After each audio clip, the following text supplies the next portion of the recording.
Millennium 1. Les hommes qui n'aimaient pas les femmes, de Stieg Larsson. Traduction Léna Grumbach et Marc de Gouvenin. Adaptation et dialogue Sophie Boquillon. Premier épisode.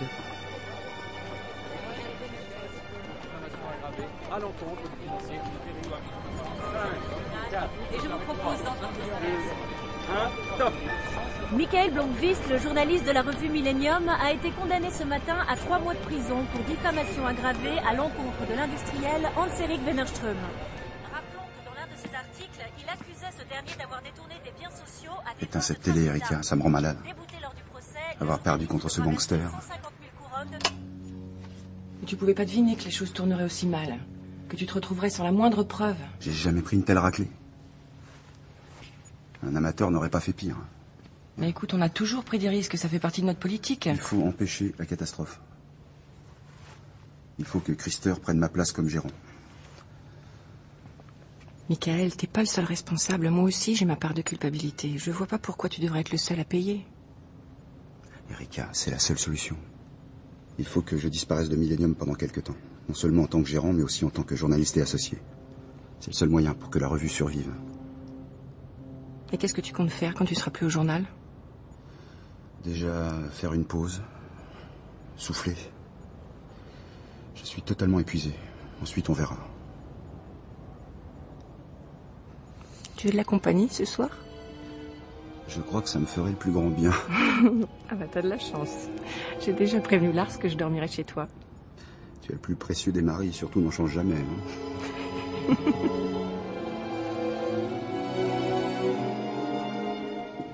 Comme je vous l'ai dit au téléphone, monsieur Freud, le petit travail que vous nous avez confié est terminé. Je vois que vous êtes très efficace, monsieur Armansky.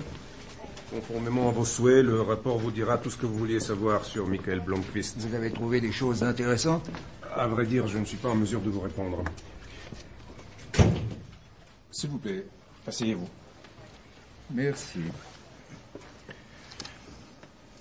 Ce n'est pas moi qui ai mené l'enquête. C'est une jeune femme. En fait, mademoiselle Salander est un peu spéciale. Mais c'est une de nos meilleures collaboratrices. Elle va nous rejoindre dans quelques minutes. Spéciale? Enfin, surtout pour ce qui est de son apparence. Quoique sa personnalité aussi sort de l'ordinaire. J'imagine qu'elle est compétente si vous l'avez embauchée chez Bilton Security. Je n'ai jamais vu quelqu'un d'aussi incroyable. Elle ressemble à une punk doublée d'une gothique. Elle a des tatouages et des piercings partout. Eh bien. Quand on ne la connaît pas, elle peut paraître perturbée, voire un peu débile. Mais elle a un don. Jamais je n'ai eu un collaborateur qui lui arrivait à la cheville. Je ne sais pas comment elle s'y prend, mais elle arrive à percer les secrets les mieux gardés. Je la soupçonne d'user de moyens un peu légaux, informatiques notamment. Les ordinateurs n'ont aucun secret pour elle. Alors, je crois en fait qu'elle est d'une intelligence redoutable.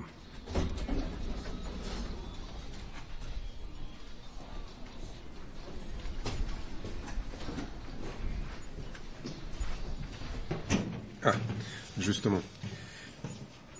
Assieds-toi, Lisbeth. Je te présente l'avocat Dirk Freud. Salut. Lisbeth, peux-tu résumer à Maître Freud ce que tu as trouvé sur Michael Blomqvist? Blomqvist est un personnage public, mais il n'a pas grand-chose à cacher. Il a quand même des secrets. Tout le monde en a.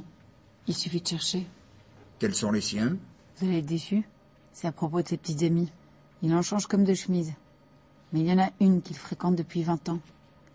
Erika Berger, la fondatrice de Millennium. Elle est mariée à Lars Beckman, qui est au courant et qui accepte parfaitement ce ménage à 3. Pour résumer, Blomqvist est né le 18 janvier 1960.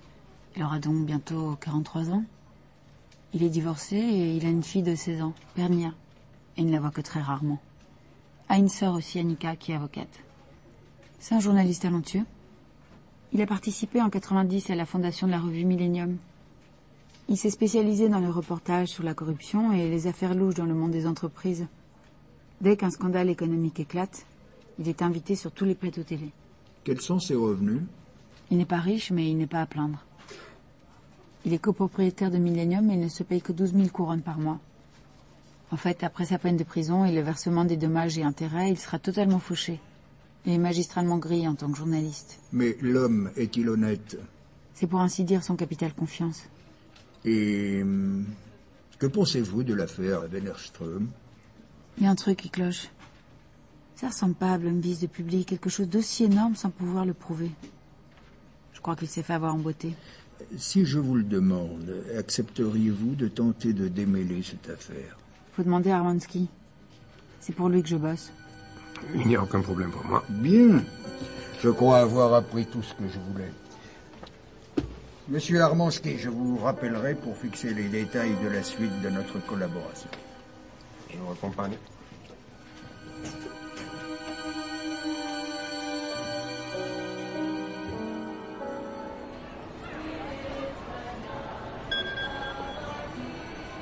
Michael Blomqvist, oui? Bonsoir, monsieur Blomqvist. Je suis désolé de vous déranger la veille de Noël. Je m'appelle Dirk Frode. Bonsoir. Bonsoir, je suis avocat et je représente un client qui aimerait avoir un entretien avec vous. Alors dites-lui de m'appeler lui-même. En fait, il voudrait vous rencontrer. Il aimerait beaucoup que vous vous rendiez chez lui. Il habite à Edestadt, ou plus précisément à Edby, la petite île qui se trouve en face du village. C'est à 3 petites heures en train. Vous plaisantez? Pas du tout. Désolé, je n'effectue pas de visite à domicile. S'il vous plaît, il faut que vous fassiez une exception. Mon client a plus de 80 ans et se rendre à Stockholm est pour lui trop éprouvant. C'est qui, votre client? Henrik Wanger. Henrik Wanger, l'industriel, ancien PDG de l'Empire Wanger? En personne. Pourquoi veut-il me rencontrer? Il veut vous proposer un travail. Un travail? À moi? Vous n'avez pas suivi l'actualité? Si, justement. Quand veut-il que j'aille le voir? Eh bien, dès que possible. Disons le 26 décembre. Ne vous inquiétez pas, vous serez largement dédommagé pour votre déplacement. Ça, c'est un des appels les plus incroyables que j'ai reçus depuis longtemps. Mais vous avez réussi à éveiller ma curiosité, je vais venir. C'est parfait. Alors, au 26 décembre, et joyeux Noël. De même.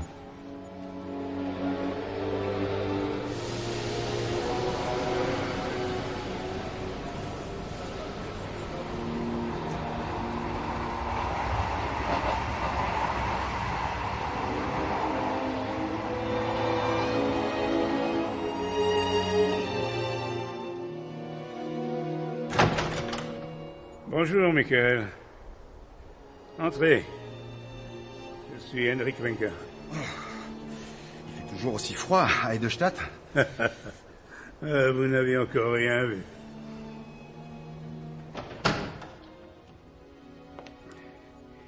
Merci d'avoir accepté de venir. J'ai fait préparer une chambre d'amis. Oh, mais attendez, j'avais prévu de rentrer ce soir à Stockholm, moi. Ce que j'ai à vous dire va prendre beaucoup de temps. Oui, enfin, il y a toujours moyen de faire court. Allons dans mon bureau. Vous prendrez votre décision plus tard. Asseyez-vous.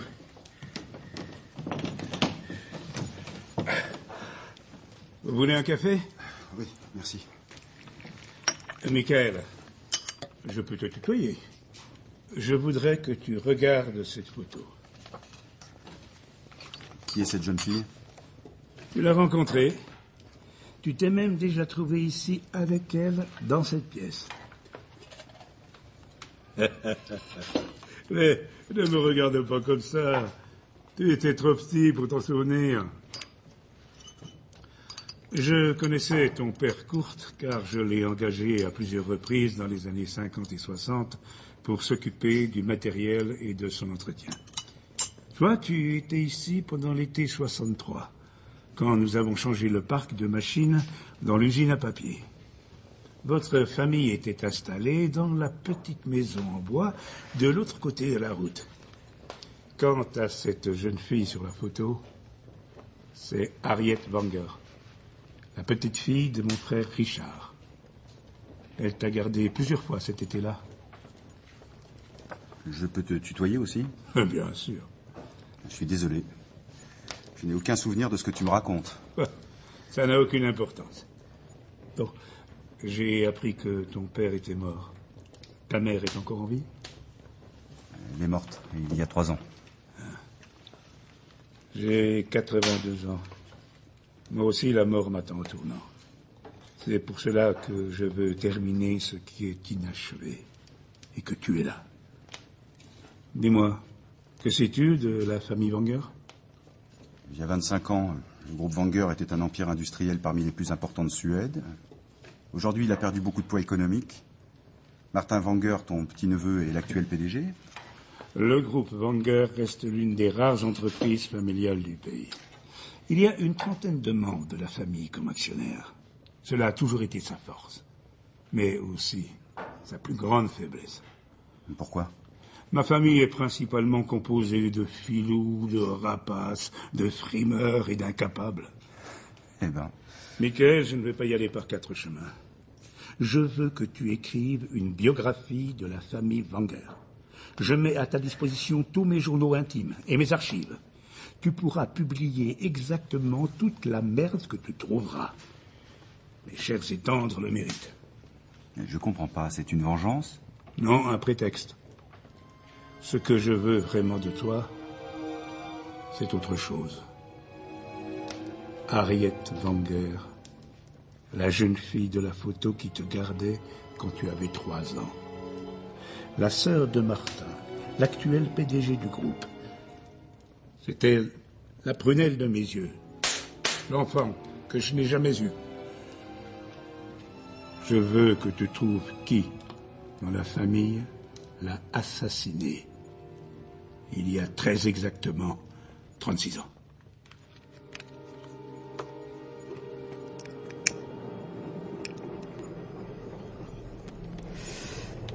À nous deux, super Blomqvist.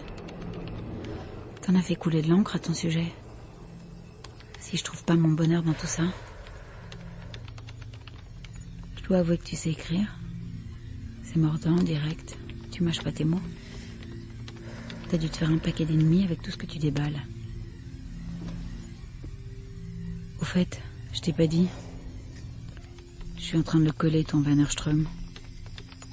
Je t'ai équipé son appart en petite électronique. T'en reviendrai pas. Il pourra plus gratter le nez sans que je sois au courant. Tu vas voir. Avec moi, il va la cracher toute la saloperie qu'il a cachée au fond du bocal. Je poursuis? Ou tu penses déjà repartir? Poursuis. Ce que je vais te raconter exige beaucoup d'attention. Tout est arrivé le 22 septembre 66. L'ensemble de la famille Wenger était réunie ici pour le repas annuel. Il y avait mes 4 frères, Gregor, Gustave, Harald et Richard. Richard était le grand-père de Martin et d'Harriet. C'était un nazi notoire. Il est mort en 1940. Comment? Tombé au combat. Il s'était engagé dans l'armée suédoise. Mais peu importe. Revenons à ce 22 septembre. Harriet avait 16 ans. C'était une jeune fille introvertie, mais très intelligente et très attirée par la religion. Ce jour-là, il y avait un défilé pour la fête des enfants à Eisenstadt. Harriet y est allée, puis est rentrée, vers 14 heures. Juste après son retour, il y a eu un grave accident sur le pont qui relie l'île d'Edby à Eisenstadt. De quel genre? Le tracteur d'Aronson, un fermier de l'île, a percuté de plein fouet un camion-citerne bourré de fioul domestique. L'accident n'a aucun rapport avec Harriet, mais il a joué un rôle à sa manière. Car le chaos a été total. Tout le monde était mobilisé par cette histoire. Le pont lui était fermé pendant 24 heures. Et donc l'île est restée coupée du monde pendant tout ce temps-là. Personne ne pouvait en partir. Tu comprends ce que cela veut dire? Je crois deviner. Quelque chose est arrivé à Harriet sur l'île, et donc le coupable est forcément quelqu'un qui s'y trouvait avant l'accident. Exact. Sur l'île, il y avait 64 personnes, en comptant tout le monde. Harriet habitait cette maison où nous sommes. Elle était tourmentée depuis un moment, et je voulais veiller sur elle. Ce jour-là, elle a échangé quelques mots dehors avec mon frère Harald, puis elle est venue dans cette pièce pour me dire bonjour. Elle souhaitait me parler, mais Il y avait du monde. Et je n'avais pas le temps de l'écouter. Elle est alors partie dans sa chambre. 1 minute plus tard, il y a eu l'accident sur le pont et je me suis précipité pour prendre la direction des opérations. Je ne l'ai plus jamais revue. Elle a quitté sa chambre pendant l'accident? Oui. Elle est venue dans la cuisine boire un verre de lait et regarder ce qui se passait. Juste avant 3 heures, elle a traversé la cour et croisé Otto Falk, le pasteur. Elle voulait lui parler, mais il l'a interrompu et a poursuivi son chemin. C'est la dernière personne qu'il ait vue vivante. Comment elle est morte? En fait, je ne sais pas. Nous nous sommes rendus compte de son absence qu'au dîner, vers 20h. Je ne me suis pas inquiété. Mais le lendemain matin, il a fallu se rendre à l'évidence. Elle avait disparu. Alors rien ne dit qu'elle a été assassinée. 4 choses ont pu se produire. 1, elle a pu disparaître de son plein gré, et alors elle se cache depuis 36 ans. 2, elle a pu avoir un accident mortel.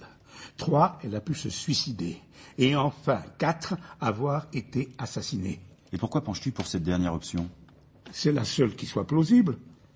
Elle n'a pas pu décider de partir, le pont était fermé. Et l'accident? Le suicide? On aurait retrouvé son corps. On a organisé une battue qui a duré plusieurs jours. Rien. Comme si elle s'était évaporée. Elle a pu tomber à l'eau et se noyer.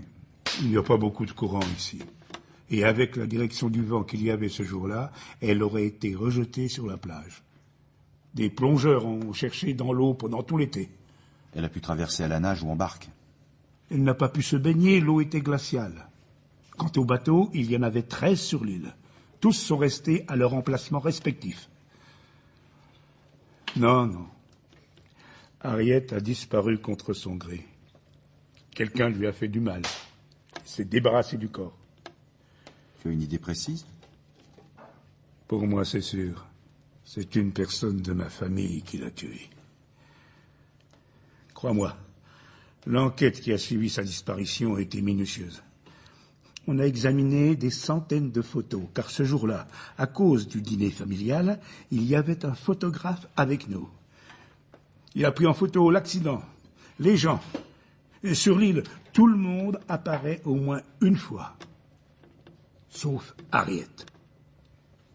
Elle, on ne la voit que sur une photo, lors du défilé des enfants du matin au village. Regarde.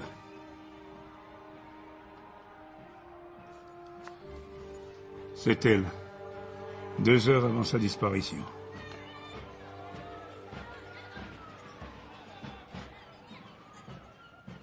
Tiens, maintenant, regarde ces 2 photos.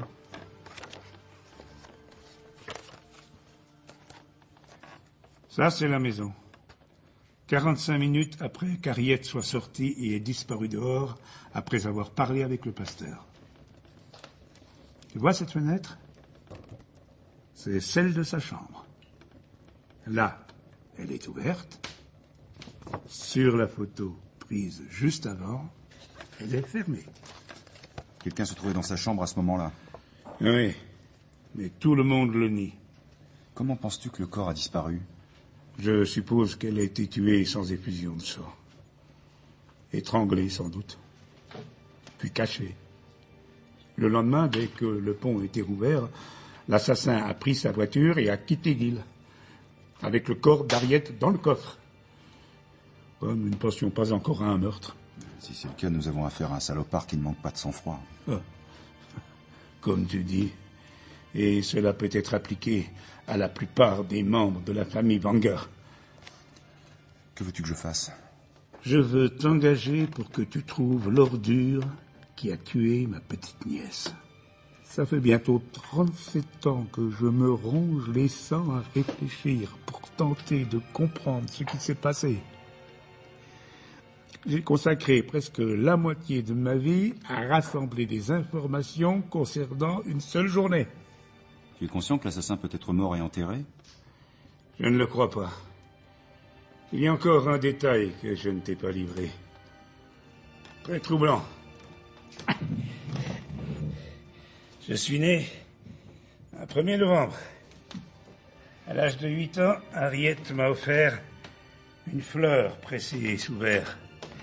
Cette campanule. L'année suivante, c'était une renoncule. Ensuite, c'est devenu une tradition. Pour chacun de mes anniversaires, je recevais une fleur sous verre. En 1966, quand Harriet a disparu, je n'ai rien reçu. Mais en 67, une violette m'a été envoyée. Un paquet cadeau glissé dans une enveloppe expédiée de Stockholm. Pas d'expéditeur, pas de message. Depuis, je reçois une fleur chaque année. Elles sont toutes là. Comme si l'assassin voulait me torturer. Ce que j'attends de toi, c'est que tu relises tous les résultats de l'enquête. Gustave Morel, qui s'en était occupé, a fait un travail formidable. Nous sommes toujours en contact. Après toutes ces années, c'est même devenu un ami. C'est insensé. Tu me demandes de résoudre un crime presque 40 ans après qu'il ait été commis? Comment veux-tu que j'y arrive? Tout ce que je te demande, c'est d'essayer de comprendre. Si tu échoues, ce sera la volonté de Dieu. Je veux que pendant 1 an, tu habites et travailles ici, à Edeby, que tu examines tout avec des yeux neufs. Je te paierai 2,4 millions de couronnes pour l'année. Et je doublerai la somme si tu résous l'énigme. Mais c'est une fortune. Essaie de te mettre à ma place. Je suis âgé. Je vais bientôt mourir. Je n'ai pas d'enfant. Et je n'ai pas la moindre envie de donner de l'argent à des parents que je déteste. Qui te dit que je ne vais pas juste signer le contrat, puis me la couler douce pendant 1 an? Tu n'en feras rien. Au contraire, tu travailleras plus dur que tu ne l'as jamais fait de toute ta vie. Comment peux-tu en être si sûr? Parce que je peux t'offrir quelque chose que tu désires plus que tout au monde. Quelque chose que tu ne peux pas acheter. Quoi? Je peux t'offrir la tête de Hans-Erik Wennerström sur un plateau. Je peux te prouver qu'il est un escroc. Résous l'énigme, et tu pourras transformer ta défaite au tribunal en victoire. Tu réaliseras le reportage de ta vie.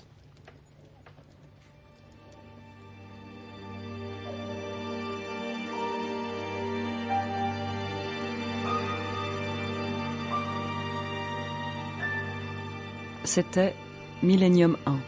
Les hommes qui n'aimaient pas les femmes, de Stieg Larsson. Traduit par Léna Grumbach et Marc de Gouvenin.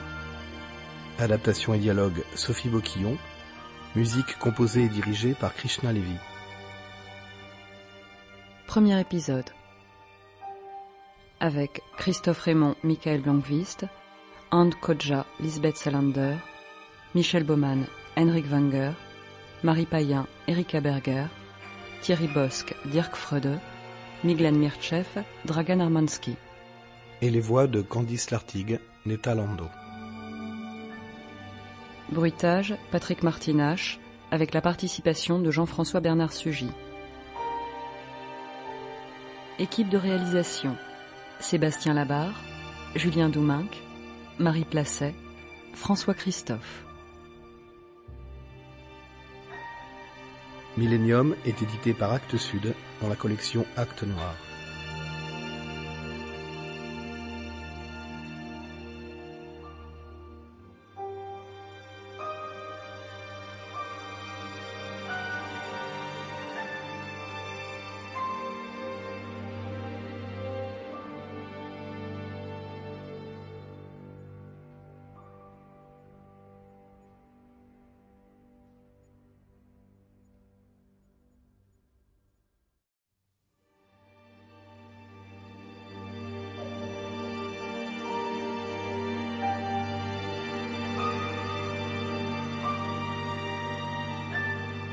Millennium 1.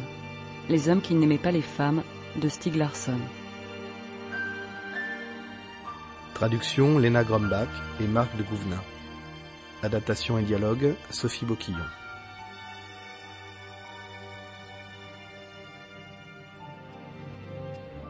J'ai jamais pris une telle raclée. Il faut que je disparaisse de Millennium pendant quelque temps. C'est le seul moyen pour que la revue survive. En fait, mademoiselle Salander est un peu spéciale, mais c'est une de nos meilleures collaboratrices. Lisbeth, peux-tu résumer à Maître Freud ce que tu as trouvé sur Michael Blomqvist? Vous auriez pu me dire que vous cherchiez quelque chose en particulier. Ça m'aurait évité d'avoir à balayer toute sa vie. Bonjour, Michael. Je suis Henrik Wenger. Je veux t'engager pour que tu trouves l'ordure qui a tué ma petite nièce.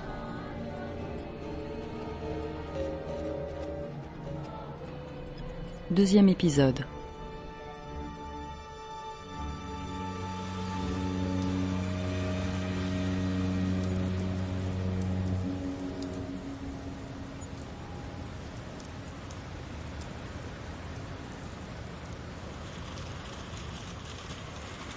Oh, la pluie a fait fondre toute la neige.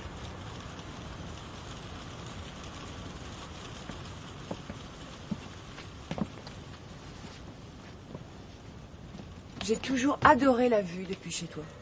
Tu as les clés? Tu peux venir t'installer ici pendant mon absence si tu veux. Michael, tu vas pas aller habiter à Pétaouchnok alors que Millennium traverse la pire des crises. C'est pas Pétaouchnok, juste Edelstadt. À quelques heures de train. Et je n'y vais pas pour l'éternité. Ah non? Mais le message que tu fais passer, c'est que tu te sauves. La queue entre les jambes. C'est ce que je fais. Et puis de toute façon, j'ai la prison qui m'attend cette année. Je ne pourrai pas être à vos côtés. Erika, je n'ai pas le choix. Nous n'avons pas le choix. Qu'est-ce que t'en penses, toi, Christer? T'as aussi ton mot à dire en tant qu'associé. Je pense que c'est Michael le mieux placé pour savoir ce qu'il doit faire. C'est lui qui est en première ligne. Je vous l'ai dit, je n'abandonne pas Millennium. Ah non? Mais tu ne seras plus à la rédaction. Erika, je dois faire une pause. Je suis hors service. Des vacances rémunérées à Edelstadt, c'est exactement ce qu'il me faut. Cette histoire sent mauvais, Michael. Peut-être. Mais on me donne 2,4 millions pour avoir les fesses sur une chaise pendant 1 an. Sans parler de Wennerström. Il a gagné le premier round par KO. Maintenant, il va essayer de couler Millennium définitivement, surtout si je reste à la rédaction. Et tu crois vraiment que Wenger va t'aider à lui faire la peau? Et avec quelle preuve? Je me suis renseigné. Wennerström a travaillé pour le groupe Wenger de 69 à 72. Et il en est parti précipitamment. Très précipitamment. Mais même s'il a commis un délit, voire étrangler la fille, nous ne pourrons pas l'utiliser au procès. Pas après tant d'années. C'est pas sûr? T'as une meilleure idée? On devrait reprendre l'enquête depuis le début. Oublie ça, Erika, on a tout essayé. Non, là où tu te trompes, c'est que Wennerström va continuer à essayer de couler Millennium, même si tu pars, et que je serai toute seule à devoir l'affronter. Tu n'es pas seul. Tu as Christer. Et le reste de la rédaction avec toi. Michael, si tu veux attraper ton train, il faut y aller.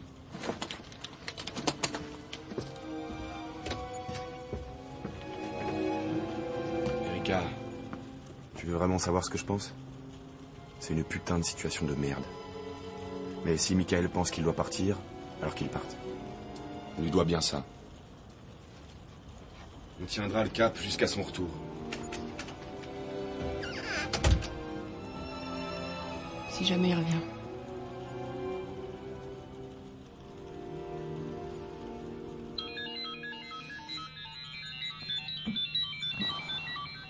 Ouais, Lisbeth, c'est Tarmansky, je te réveille. d'après toi. Il est 13h30. Justement, qu'est-ce que tu veux? Je viens de parler avec Maître Freud sur le dossier Michael Blomqvist. Et alors? Il a demandé qu'on laisse tomber l'enquête sur Wennerström. Hein? Mais j'ai déjà commencé à bosser. Peut-être, mais il n'est plus intéressé. Comme ça, d'un coup. Que veux-tu que je te dise? C'est lui le client. Qu'est-ce que je fais des infos que j'ai trouvées? Mets ça au chaud quelque part. Des fois qu'il change d'avis. Tu me connais mal, Armansky. Je déteste abandonner ce que j'ai commencé.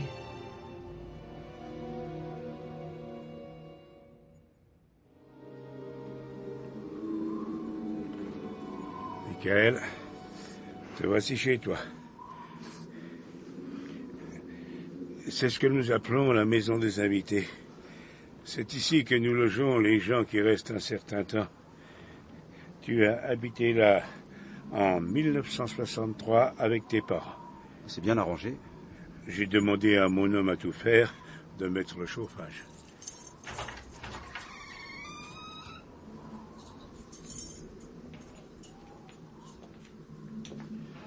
Voilà la pièce principale équipée d'une cuisine. Il y a aussi 2 chambres, 50 mètres carrés au total. C'est parfait. Ça devrait suffire à ton confort. J'aurais besoin d'un téléphone avec une connexion Internet, c'est possible? Ah, j'en ai déjà fait la demande. Ils viendront l'installer après-demain. Si tu changes d'avis, n'hésite pas. Tu peux venir habiter dans la grande maison quand tu veux. Non, non. Je serai très bien ici. La nuit ne tombe que dans 1 heure. Je vais te montrer le hameau. Il y a des bottes et des grosses chaussettes dans l'armoire du vestibule. Demain, j'irai en ville acheter des vêtements chauds. Bon, on y va?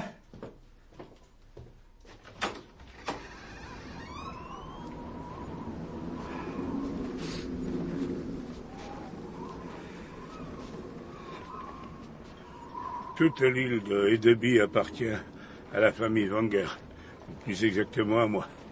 La seule exception, c'est la maison tout au bout. Elle appartient à Eugen Norman, une sorte d'artiste peintre. Henrik, j'ai repensé à ta proposition. J'écrirai ta biographie et je lirai tous les documents de l'enquête sur Harriet. Mais pour le reste, je ne veux pas que tu places en moi des espoirs inconsidérés. Non, non, je te l'ai dit, je veux juste qu'il y ait une dernière tentative pour trouver la vérité, avant que je ne disparaisse de la scène. Je ne m'attends à rien. Alors c'est parfait.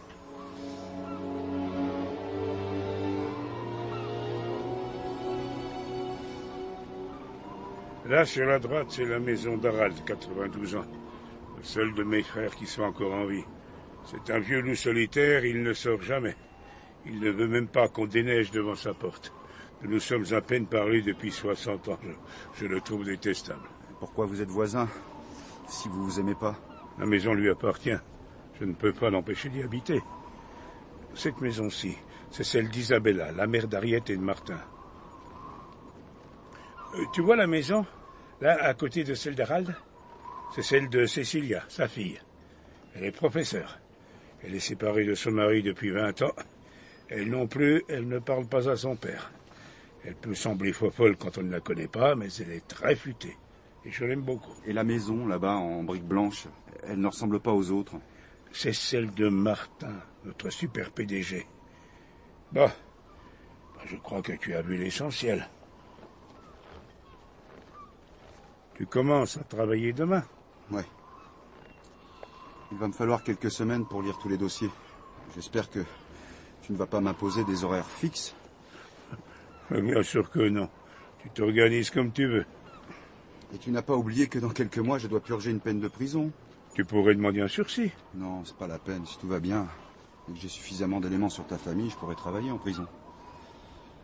Autre chose, je suis toujours associé à Millennium et en ce moment, le journal est en crise. Alors je veux pouvoir aller à Stockholm, s'il y a un pépin. Je ne t'ai pas engagé comme esclave. Si tu as besoin de te libérer, tu le fais. Pour ce qui est de Millennium, peut-être que je peux t'être utile. Le meilleur moyen, c'est de me donner la tête de Wennerström tout de suite. Certainement pas. Tu arrêterais de travailler pour moi. Tu auras l'information dans 1 an. Pardonne-moi de te dire ça, mais si tu disparais avant... Je vais parler à Dirk Frode. Nous verrons comment arranger ça. Veux-tu manger un morceau? Non, merci, c'est pas la peine. Je vais m'installer et faire quelques courses. Tu pourras faire transporter chez moi toutes les archives sur Harriet? Ah, c'est déjà fait.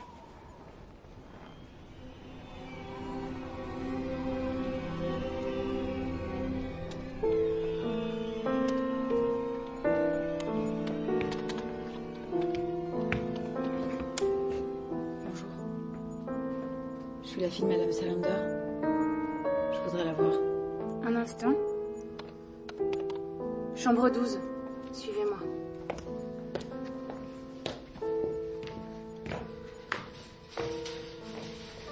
Ça fait un bail qu'elle n'a pas eu de visite. Elle va être contente de vous voir. Elle va pu venir avant. Elle va bien? Physiquement parlant, oui. La tête...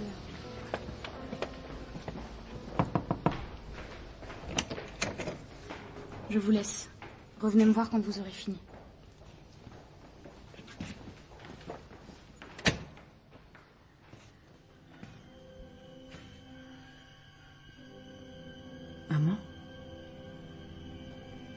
C'est moi, Lisbeth. Ah, ouais. Je suis venue t'apporter tes cadeaux. Pour Noël. C'est gentil. Merci.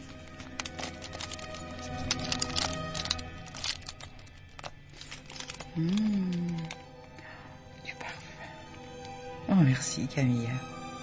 Lisbeth, maman. Je suis Lisbeth. Camille, c'est ma sœur.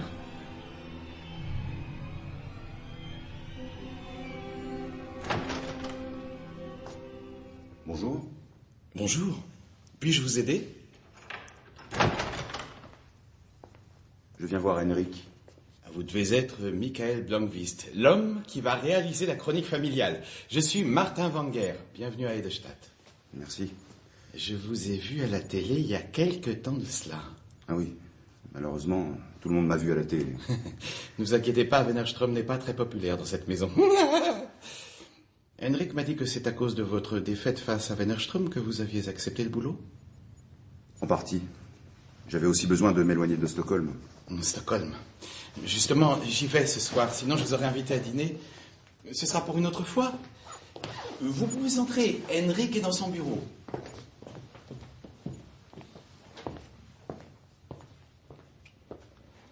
Henrik? Je suis là. Entre.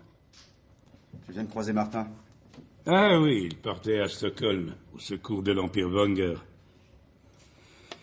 Que me vaut ta présence ici? Allez, viens t'asseoir. J'ai lu le premier classeur sur la disparition de Harriet et les recherches des premiers jours. Mais il y a tellement de Wenger que je m'y perds. Nous sommes nombreux, mais beaucoup d'entre nous, pour une raison ou pour une autre, ne peuvent pas être mêlés à la disparition d'Harriet. Je vais t'aider à t'y retrouver dans cette jungle.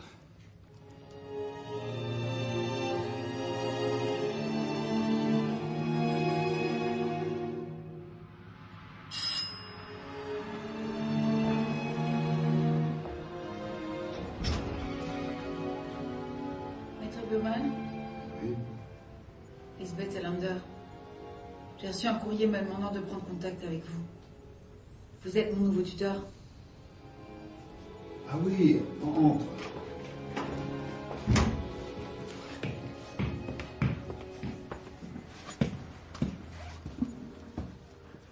Fais comme chez toi, je vais sortir ton dossier.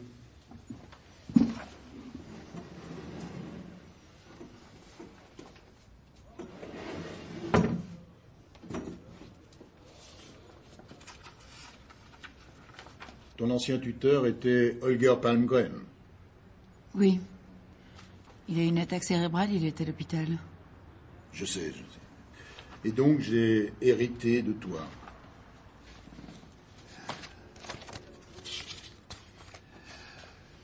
J'ai regardé ton dossier, on peut dire que tu as un beau palmarès.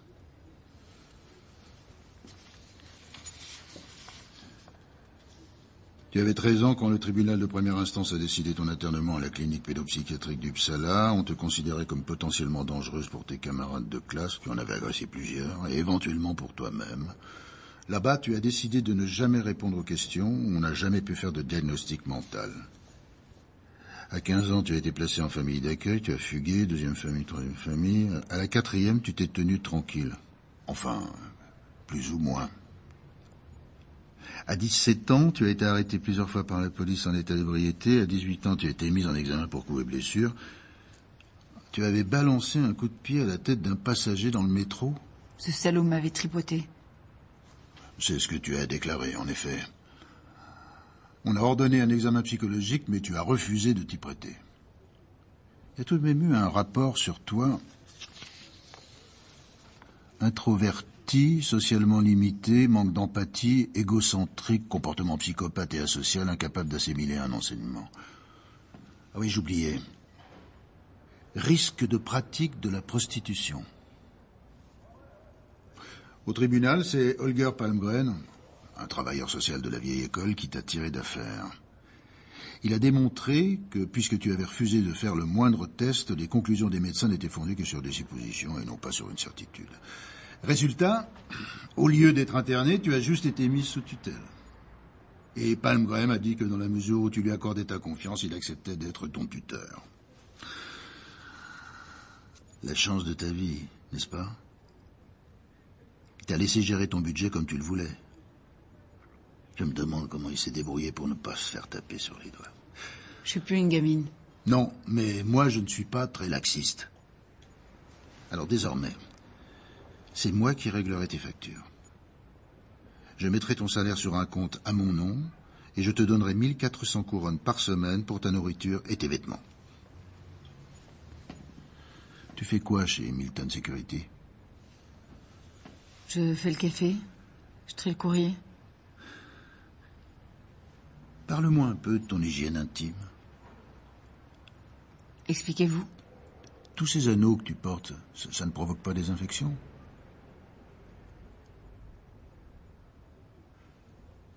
Tu as un copain? Non. Tu as déjà eu des rapports sexuels? J'ai 24 ans. Des partenaires, tu en as eu combien? Lisbeth, ton tuteur, c'est moi. C'est mon boulot de te poser toutes ces questions. Tu as eu combien de partenaires sexuels? C'est ma vie privée. Combien de partenaires? 2. 2? 200? Ah, non. 2000? 200 000? Bon, écoute-moi, Lisbeth. Mets-y du tien. Et alors, je pense que nous devrions nous entendre. Tu as des préférences sexuelles?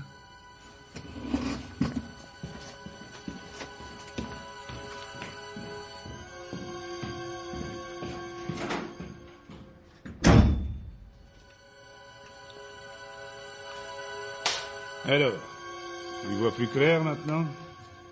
Dans mon ordinateur, je vais faire une fiche pour chaque personne, ce sera plus simple. D'après ce que tu m'as dit, il y a 22 membres de la famille qui peuvent avoir joué un rôle dans la disparition d'Harriet. Les autres étaient soit trop jeunes à l'époque, soit comme ta mère, trop âgés. En ajoutant les personnes étrangères à la famille qui étaient sur l'île ce jour-là, cela fait une quarantaine de suspects. Je suis arrivé au même chiffre. D'après toi, quel serait le motif du meurtre d'Harriet? Elle avait des qualités exceptionnelles. Et je l'adorais. Peut-être que certains se sont dit que j'allais la favoriser au sein du groupe. Autre option. On a voulu me faire du mal. Ou alors, Harriet avait découvert quelque chose qui pouvait nuire à une personne. Il fallait la faire taire. Ce que tu m'as dit pour les parts est encore valable? Tout à fait. Si quelqu'un veut vendre sa part du groupe, ça doit se faire au sein de la famille. L'Assemblée générale annuelle réunit une 50aine de membres. Si Martin veut mener telle ou telle politique, il est obligé de faire du lobbying à grande échelle pour avoir le soutien d'au moins 25% des copropriétaires. Ça donne un patchwork d'alliances, de divisions et d'intrigues. Quelle famille. J'aimerais pas être à ta place. Et encore, tu ne sais pas tout. Je te dis que mon frère Richard avait rejoint le mouvement nazi. Mes deux autres frères, Harald et Gregor, ont fait comme lui. Harald a été l'un des bailleurs de fonds les plus importants du fascisme suédois. À une époque, en tant que médecin, il a encouragé la campagne de stérilisation des éléments indésirables de la population. Gregor, lui, après avoir été fasciste, a adhéré au parti nordique national, une secte de fêlés. Il ne reste que Harald et toi aujourd'hui. Ça doit faire bizarre de vivre si près d'un frère qu'on déteste. Je ne le déteste pas. Il me fait pitié. C'est un parfait imbécile. En fait, c'est lui qui me hait. Pourquoi? Parce que je me suis marié. Je vais te raconter. En 1941, j'étais le seul de mes frères à travailler dans le groupe familial. Au mois de juin, j'ai été envoyé en Allemagne pour visiter nos bureaux commerciaux à Hambourg. Hitler et Staline étaient alors de bons amis, et le front n'existait pas encore. À Hambourg, je me suis lié d'amitié avec un certain Hermann Lobach. Il était membre du parti nazi par commodité pour les affaires. En fait, j'ai compris qu'il essayait désespérément de cacher un secret. Il m'a raconté qu'il avait eu une maîtresse, juive, avec laquelle il avait eu une fille, Edith. En fait, je la connaissais. Elle faisait le service chez lui. Tu vois le tableau ? Il était le père d'une fille juive au beau milieu de l'Allemagne nazie. Alors il avait eu l'idée de la cacher à l'endroit le plus invraisemblable, devant le nez de tout le monde, chez lui. Et la mère ? Elle avait été arrêtée en 1939, disparue, tu imagines comment. Il sentait que l'étau se resserrait et que la Gestapo ne tarderait pas à venir frapper à sa porte. Alors il m'a demandé de ramener sa fille avec moi en Suède. Edith a embarqué illégalement sur le cargo du groupe Wenger. Ce fut un voyage cauchemardesque. En sortant du port, nous avons été bombardés par des avions anglais. Puis il y a eu une nuit de tempête dans des eaux truffées de mines. Et on s'en est sorti. Maintenant, tu vas me demander ce qu'Edith est devenue. C'est pas difficile à deviner. J'étais tombé fou amoureux d'elle. C'est une belle histoire. Sauf que mon père ne voulait pas entendre parler de mariage avec elle. Alors je lui ai posé un ultimatum. Soit il acceptait, soit il trouvait un autre dauphin pour l'entreprise familiale. Il a cédé. Elle est morte ? Bien trop jeune. En 58.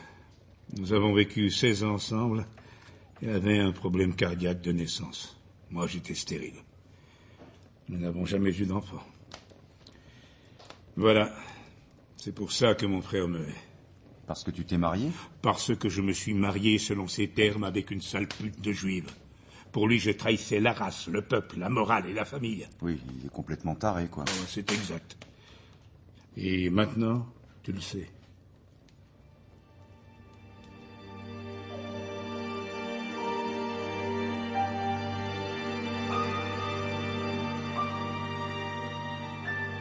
C'était Millennium 1, Les hommes qui n'aimaient pas les femmes, de Stieg Larsson, traduit par Léna Grumbach et Marc de Gouvenin. Adaptation et dialogue Sophie Boquillon, musique composée et dirigée par Krishna Levy. Deuxième épisode, avec Christophe Raymond, Michael Blomqvist, Anne Kodja, Lisbeth Salander, Michel Baumann, Henrik Wenger, Marie Payen, Erika Berger, Miglen Mirtscheff, Dragan Armansky, Alain Rimou, Maître Bjurman, Vincent Schmitt, Martin Wenger. Et les voix de Valentin de Carbonnière, Elisa Calma, Chantal Neuwirth, Netta Lando. Bruitage, Patrick Martinache, avec la participation de Jean-François Bernard Sugy. Équipe de réalisation, Sébastien Labarre, Julien Douminc, Marie Placet, François Christophe. Millennium est édité par Actes Sud dans la collection Actes Noirs.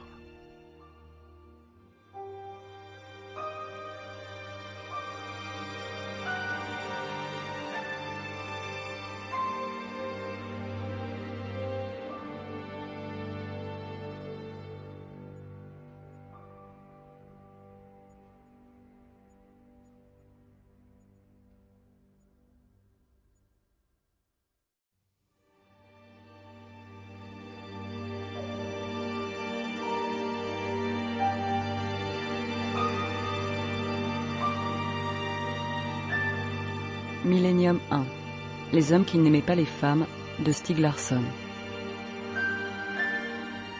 Traduction Léna Grumbach et Marc de Gouvenin. Adaptation et dialogue Sophie Boquillon. Je veux t'engager pour que tu trouves l'ordure qui a tué ma petite nièce. Cette histoire sent mauvais, Michael. Erika, je dois faire une pause. Je suis hors service. Des vacances rémunérées à Edelstadt, c'est exactement ce qu'il me faut. Maître Baumann, Lisbeth Salander, vous êtes mon nouveau tuteur. D'après toi, quel serait le motif du meurtre d'Harriet ? Elle avait des qualité exceptionnelle. Et je l'adorais. Peut-être que certains se sont dit que j'allais la favoriser au sein du groupe. Tu as un copain? Tu as déjà eu des rapports sexuels? J'ai 24 ans. Lisbeth, ton tuteur, c'est moi. C'est mon boulot de te poser toutes ces questions. Tu as eu combien de partenaires sexuels? 3e épisode.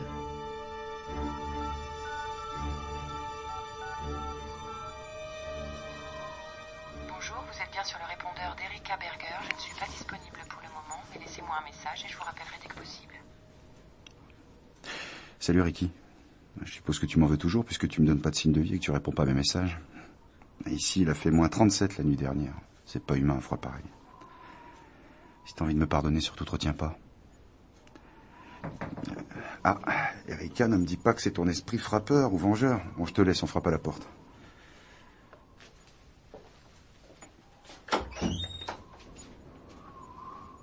Bonjour.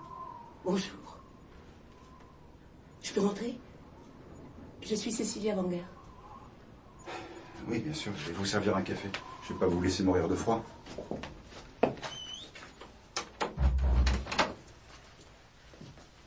J'ai cru comprendre que vous écriviez un livre sur la famille. Oui. Henrik m'a engagé pour ça. Vous allez rester ici longtemps? A priori 1 an.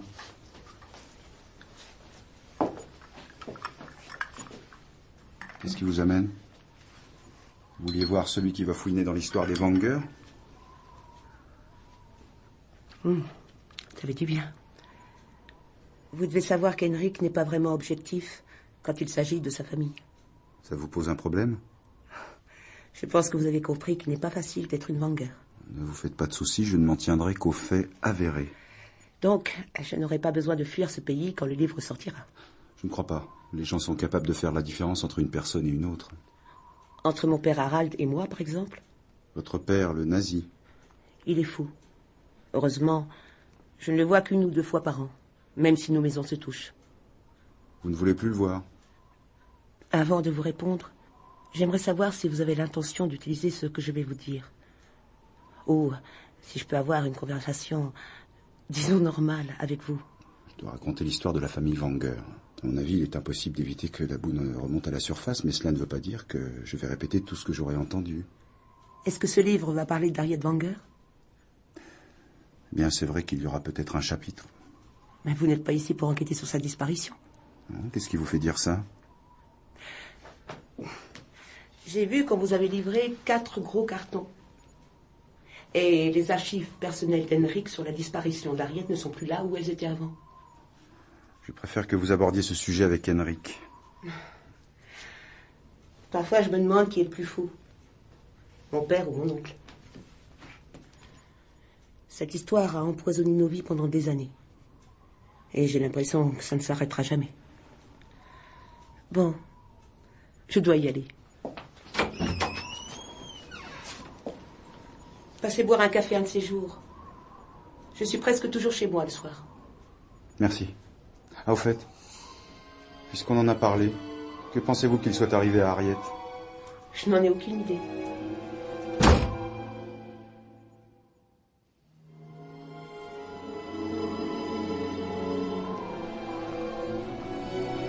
Je me demande si on peut courir sans risque par un froid pareil. Il faut que je bouge. Il faut que je bouge, sinon je vais devenir fou à regarder ces paperasses toute la journée. Vous là-bas, jeune homme. Venez par ici. Je suis Isabella Wenger. Bonjour. Michael Blomqvist. Ne comptez pas sur moi pour vous serrer la main. C'est vous le type qui fouillait dans nos histoires? Laissez-moi le formuler autrement. Disons que je suis le type qu'Henrik a engagé pour écrire l'histoire de la famille Wenger. Ce ne sont pas vos affaires. Qu'est-ce qui vous embête? Qu'Henrik m'ait engagé? Discutez-en avec lui. Que j'ai accepté, c'est mon problème. Vous savez très bien ce que je veux dire. Je n'aime pas que des gens fouinent dans ma vie. Je n'ai aucune intention de fouiner dans votre vie. Alors tant mieux. Je vais tout de même vous donner un conseil, monsieur Blomqvist. Tenez-vous à bonne distance de moi.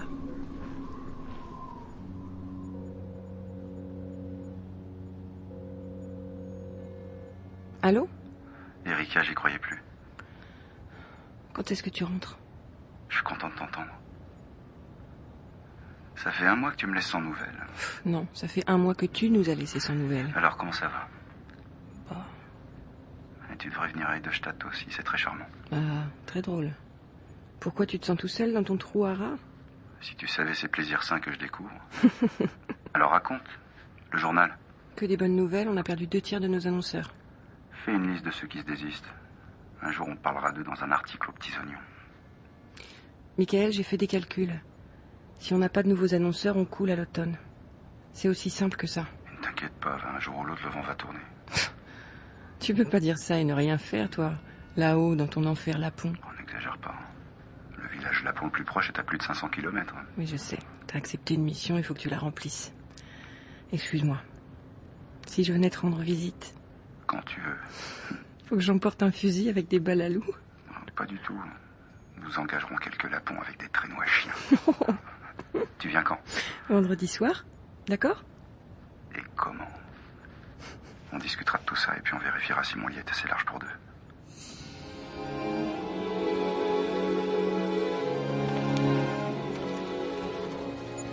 Vraiment. Je vous remercie d'avoir accepté cet entretien, Monsieur Morel.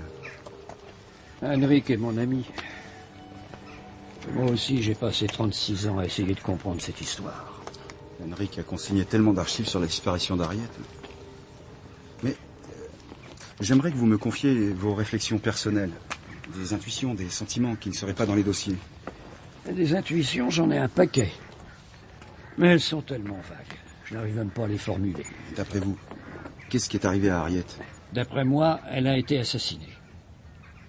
Elle a été assassinée pour une raison précise. C'est la seule explication plausible.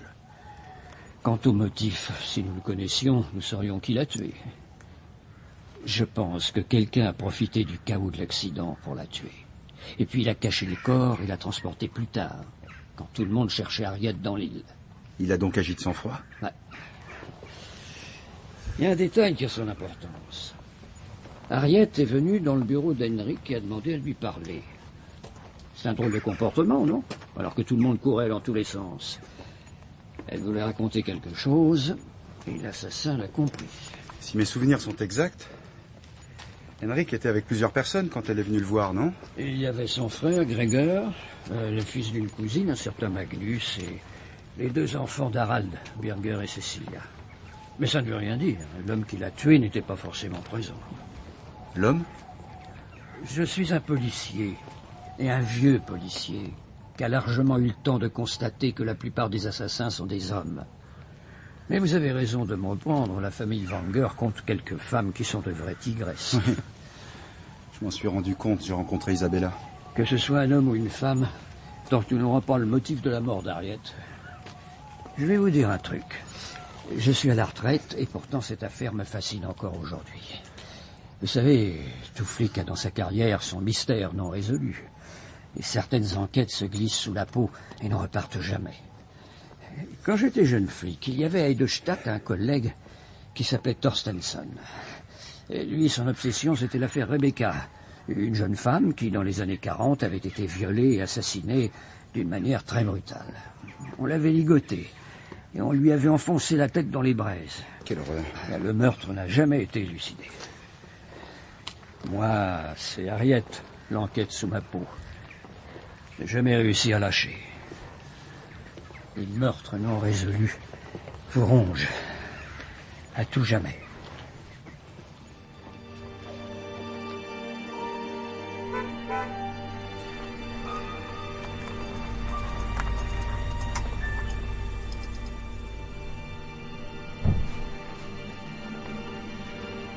Erika! Oh, comme ça fait plaisir. Ça va? T'as pas trop changé, dis donc. T'as encore l'air d'un homme civilisé. Le froid, ça conserve. Allez, viens. Henrik veut nous voir. Après, je te ferai visiter l'île. T'as pas loin aussi. Entrez, je vous en prie. Henrik, je te présente Erika Berger. Michael m'a beaucoup parlé de vous. Enchanté. Lui aussi m'a beaucoup parlé de vous. Ainsi, vous êtes venu jusqu'à nous. Et je voulais connaître celui qui a attiré mon meilleur rédacteur dans cet endroit, oublié du monde. J'ai cru comprendre qu'il était déjà plus ou moins sur le départ. Je l'ai contacté. Ah oui, c'est vrai, oui, vous avez raison. Michael m'a dit que vous aviez des difficultés au journal. Ne le regardez pas comme ça. Il n'a trahi aucun secret. Allez, asseyez-vous. Je pense que nous allons redresser la situation. J'en doute. Ah oui. Et pourquoi? Vous avez combien d'employés? 6. Et un tirage de 21 000 exemplaires par mois. 21 000 exemplaires, les frais d'impression et de distribution, les locaux. Il vous faut un chiffre d'affaires de, disons, des millions. Environ la moitié de cette somme est forcément assurée par les annonceurs. Et Hans-Erik Wennerström est un salopard rancunier et mesquin qui ne vous oubliera pas de sitôt. Vous avez perdu combien d'annonceurs ces derniers mois? Admettons que vous approchiez de la vérité. L'eau commence à monter dans les caves de Millennium, mais on fait face. Combien de temps avant le naufrage? Nous avons 6 mois devant nous pour redresser la barre. 9 mois, au maximum. Savez-vous qu'un jour j'ai été propriétaire d'un journal? Nous possédions 6 quotidiens du Nordland. C'était dans les années 50-60. Je sais ce que cela signifie, s'occuper d'un journal. Est-ce que je peux vous poser une question personnelle? Au point où nous en sommes. Pourquoi vous êtes-vous retrouvé dans ce bourbier? Vous aviez un sujet sur Wennerström? Michael avait un sujet. Il a mené ses recherches et a écrit son papier. Il avait toutes les sources nécessaires. Et c'est ensuite que c'est parti en vrille. Que diriez-vous d'un copropriétaire de plus? C'est quoi cette histoire? Ouais, disons que j'ai de l'argent à investir. Si le journal survit et commence à être rentable, je ferai des bénéfices. Sinon, il m'est arrivé de subir des pertes plus importantes dans la vie. Écoutez, Michael et moi, nous nous sommes battus très fort pour rester indépendants. Personne n'est jamais indépendant. De toute façon, je ne cherche pas à reprendre le journal. Et à vrai dire, je me fous totalement de son contenu. Ta proposition a un rapport avec Wennerström? J'ai plus de 80 ans. Il y a des choses que je regrette de ne pas avoir faites et des gens que je regrette de ne pas avoir emmerdés. J'ai néanmoins une condition. Laquelle? Michael doit reprendre son poste de gérant responsable. Ça, c'est hors de question. Non. Si Wennerström aura une attaque, si nous sortons un communiqué de presse annonçant que les entreprises Wenger épaulent Millennium et qu'en même temps tu redeviens gérant.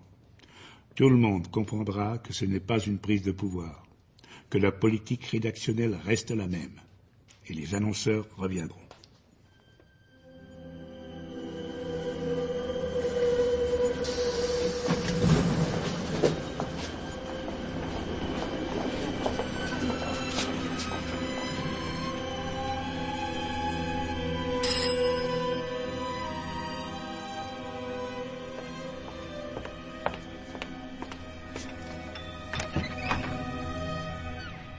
Entre, Lisbeth. Tu es à l'heure, c'est bien.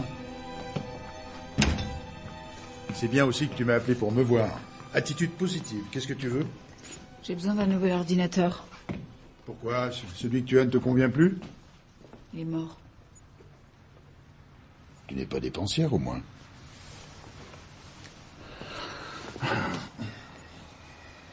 Et tu as besoin de combien? 10 000 couronnes. Pour le complément, je m'arrangerai. Enfin, Lisbeth, moi je peux pas te faire de chèque pour des sommes pareilles. C'est pas moi qui fixe le prix des ordinateurs. Mais pourquoi en veux-tu un aussi cher? Il y a des appareils bien meilleurs marché. Ils sont très bien pour faire des jeux vidéo. Je veux pouvoir disposer de mon argent comme avant. Tu veux... Il faut d'abord que tu apprennes à être sociable et à t'entendre avec les gens qui t'entourent.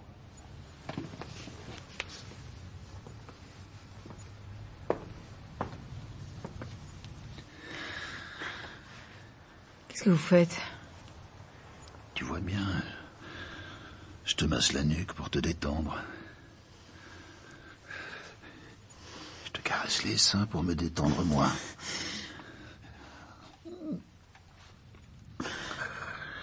crois que toi et moi, nous allons être de bons amis. Il faut qu'on puisse avoir confiance l'un dans l'autre. Lisbeth, tu comprends? Tu es une femme adulte maintenant. Si tu es gentil avec moi, je serai gentil avec toi. Mets-toi à genoux.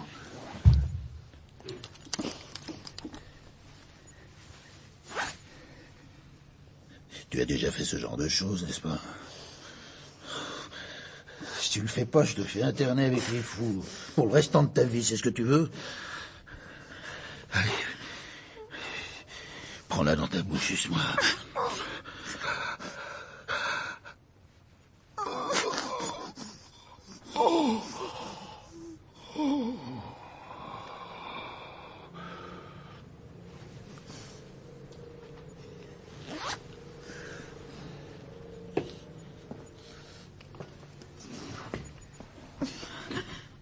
Tu es adulte maintenant, n'est-ce pas? Alors tu dois être capable de jouer à des jeux d'adultes.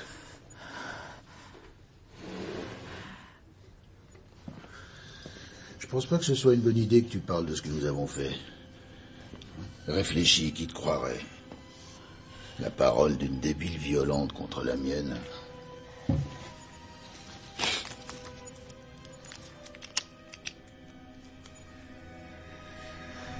On va devenir de bons amis. Tu t'es montré sage en faisant appel à moi aujourd'hui. Continue comme ça.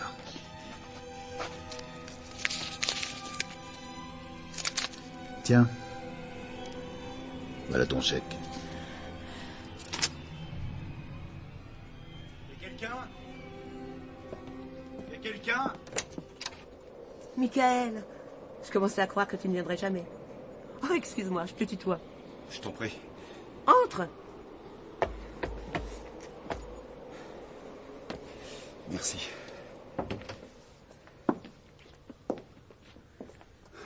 J'ai vu de la lumière, alors j'ai eu envie de passer. Et moi, j'ai vu que ça reste allumé toute la nuit chez toi. Et que tu sors souvent te promener tard. Monsieur est un oiseau de nuit. C'est le rythme que j'ai pris. Dis-moi, tu as beaucoup de livres? Tu es toujours professeur en plus de proviseur? Non, je n'ai pas le temps. Maintenant, je suis juste proviseur. Je n'ai plus que quelques années à tirer. Pourquoi? J'ai 56 ans, bientôt la retraite. Franchement, je t'en donnais 10 de moins. Bien sûr. Et toi, quel âge as-tu? Un peu plus de 40. Alors, qu'est-ce qui t'amène? Tu es venu me poser des questions? Pas vraiment. J'avais envie de te voir. C'était qui la femme qui est venue te voir ce week-end? Ah. Erika, la patronne de Millennium. Ta petite amie? Elle est mariée. Je suis plutôt un ami, un amant occasionnel. Qu'est-ce que tu trouves de si drôle? La façon dont tu as dit ça? Amant occasionnel. J'aime bien l'expression. Moi aussi. J'aurais bien besoin d'un amant occasionnel. Je n'ai pas vu mon mari depuis bientôt 20 ans. Qu'est-ce que tu as contre lui? Ça ne te regarde pas. Et je n'ai pas fait l'amour, disons, depuis 3 ans. Michael, embrasse-moi. Je ne sais pas si c'est une bonne idée. Je travaille pour ton oncle. Parce que tu penses que je vais lui dire? De toute façon, il n'aurait rien contre. Et toi? Tu as quelque chose contre? Non. Alors viens.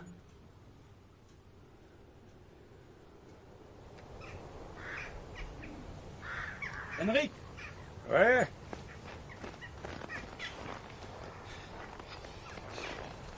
J'ai des questions à te poser sur Harriet. Tu as trouvé quelque chose? Non, mais je me dis qu'il y a peut-être des trucs à creuser. D'après ce que j'ai lu, Harriet a beaucoup changé l'année précédant sa disparition. Ouais, c'est vrai. Il s'était renfermé. Sans doute l'adolescence. Oui. Mais elle a aussi pris ses distances avec ses amis et elle est devenue croyante. Oui. Elle a commencé à lire la Bible et à aller à l'église. Tu as une explication à ça? Peut-être la mort de son père. 1 an plus tôt. Pour qu'elle change aussi vite, c'est que quelque chose a dû se produire. L'ancien commissaire Morel m'a dit qu'il avait beaucoup interrogé Anita, sa tante, qui avait passé l'été sur l'île et qui était devenue son amie. Oh, elles étaient devenues très proches. Elles n'avaient que 2 ans de différence. Mais il y a encore autre chose. Dans le calepin d'Harriet, sur la toute dernière page. Eh bien? Il y a 5 noms associés à autant de numéros de téléphone. 3 prénoms de femmes et 2 initiales. Magda, Sarah, RJ, RL et Marie. 4 des numéros de téléphone commencent par 32. L'indicatif pour Edelstadt dans les années 60. Celui commençant par 30 correspond à Norbin, une ville pas très loin. Tu penses que c'est important? Morel avait enquêté là-dessus à l'époque. Le premier numéro menait à une mercerie chez une certaine Margot Lundmark, dont la mère s'appelait effectivement Magda, mais elle ignorait totalement qui était Harriet.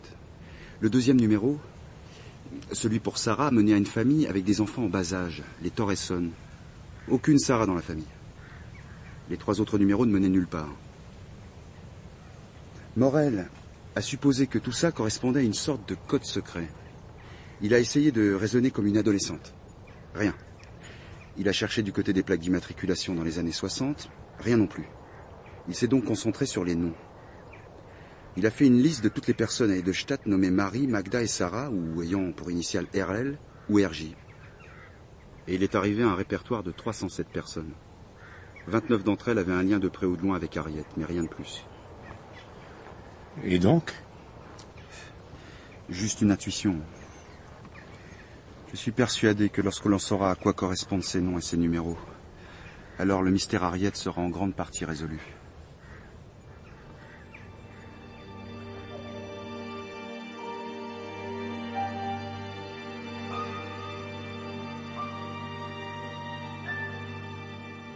C'était Millennium 1, Les hommes qui n'aimaient pas les femmes, de Stieg Larsson, traduit par Lena Grumbach et Marc de Gouvenin. Adaptation et dialogue Sophie Boquillon. Musique composée et dirigée par Krishna Levy. 3e épisode. Avec Christophe Raymond, Michael Blankvist, Anne Kodja, Lisbeth Salander, Michel Baumann, Henrik Wenger, Emmanuel Granger, Cécilia Wenger, Marie Payen, Erika Berger, Alain Rimou, Maître Bjurman. Et les voix de Liliane Rover, René Renaud, Netta Lando. Bruitage, Patrick Martinache, avec la participation de Jean-François Bernard Sugy. Équipe de réalisation, Sébastien Labarre, Julien Douminc, Marie Placet, François Christophe. Millennium est édité par Actes Sud dans la collection Actes Noirs.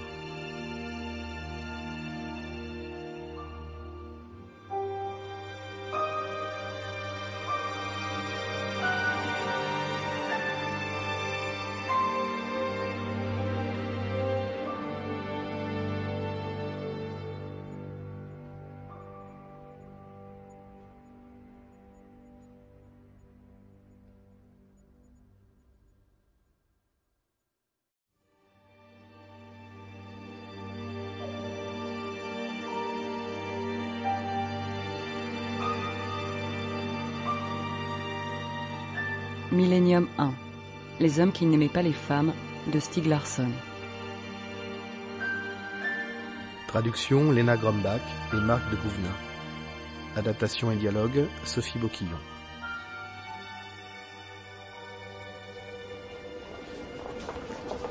Maître Baumann, Lisbeth Salander, vous êtes mon nouveau tuteur. Je pense que vous avez compris qu'il n'est pas facile d'être une Wenger. Toi et moi, nous allons être de bons amis. Mets-toi à genoux. Ah, c'est Harriet, l'enquête sous ma peau. Les meurtres non résolus vous rongent. À tout jamais. Michael, embrasse-moi. Dans le calepin d'Harriet, il y a 5 noms associés à autant de numéros de téléphone. Je suis persuadé que lorsque l'on saura à quoi correspondent ces noms et ces numéros, alors le mystère Harriet sera en grande partie résolu. 4e épisode.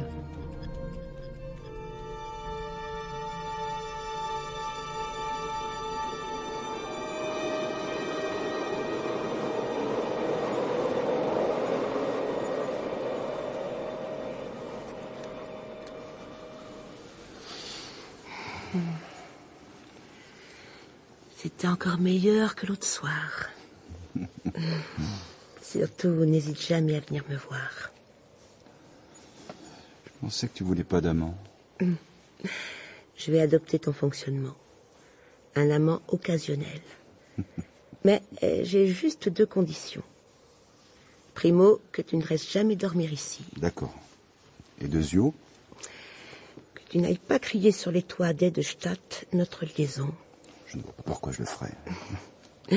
J'ai envie d'un verre. Un truc bien fort avec du gin. Ça te dit? Volontiers.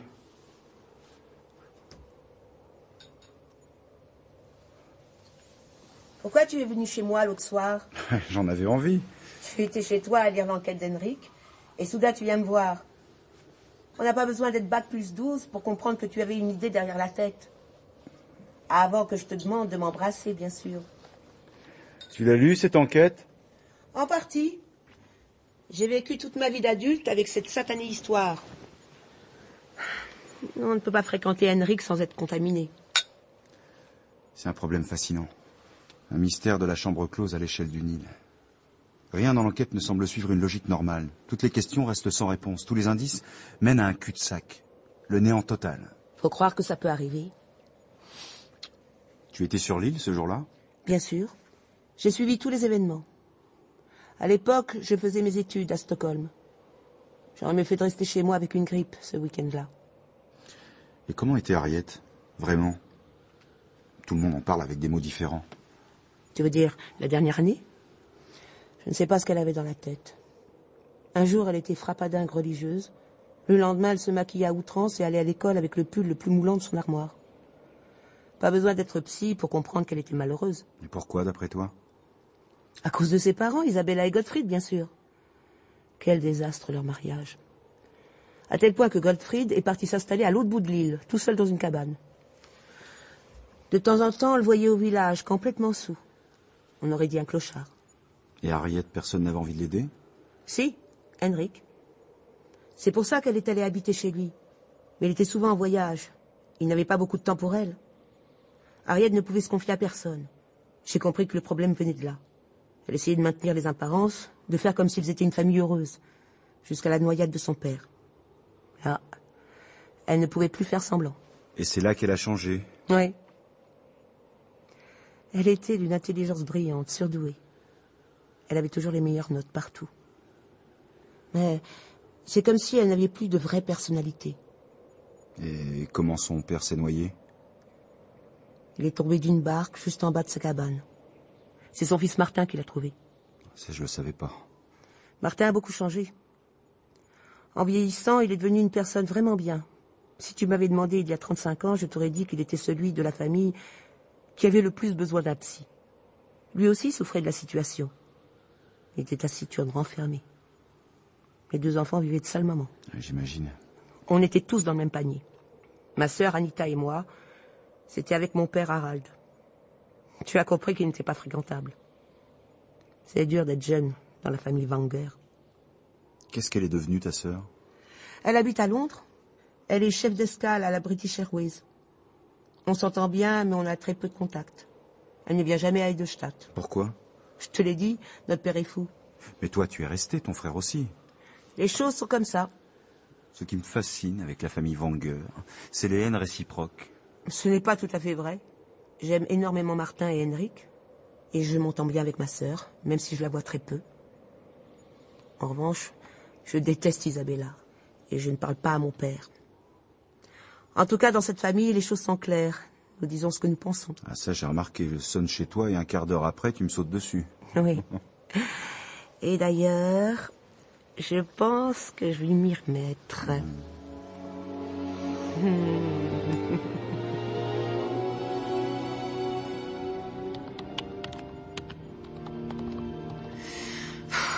C'est pas possible.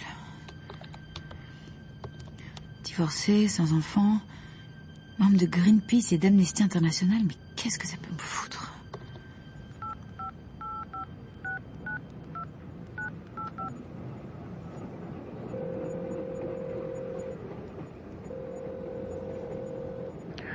Allô? Blague, t'as un peu de temps pour moi? Ça dépend combien tu payes. Ça, je te le dirai quand tu auras trouvé quelque chose. Dis toujours. Maître Niels Bohrmann, 55 ans, juriste, membre de l'ordre des avocats. Je trouve rien sur lui, que des louanges dégoûtantes. Il y a un blême. C'est peut-être un type bien. Un ignoble salopard. Je le connais. Qu'est-ce que tu cherches? De quoi lui pourrir la vie. Je peux pas t'en dire plus. Ok, donne-moi ce que t'as. Il a du fric. Au moins 10 millions de couronnes. Je sais aussi qu'une seule fois, il y a 10 ans, il a été signalé à l'ordre des avocats. Je crois que c'était pour une affaire de sous-table immobilier ou un truc comme ça. Mais il a prouvé son innocence. Et tu y crois? Pas assez lourd, de toute façon. Quitte à l'emmerder, je veux du solide. Je sais pas ce qu'il t'a fait, mais j'aimerais pas être à sa place. Il a une ex-femme, Elena, née en Pologne. Mariage pendant 14 ans, divorce à l'amiable. Régulièrement, on lui confie des jeunes qui ont eu des problèmes avec la justice. Ah, je commence à comprendre. Rien du tout. Alors, tu prends? Te connaissant, je suppose que tu as déjà tout reniflé. Ouais. Écoute, Plague, toi, tu connais pas l'enfoiré. Tu vas peut-être voir des trucs que j'ai pas remarqués. Mieux faire que la célèbre Lisbeth, ça m'étonnerait. Enfin, je veux bien jeter un coup d'œil.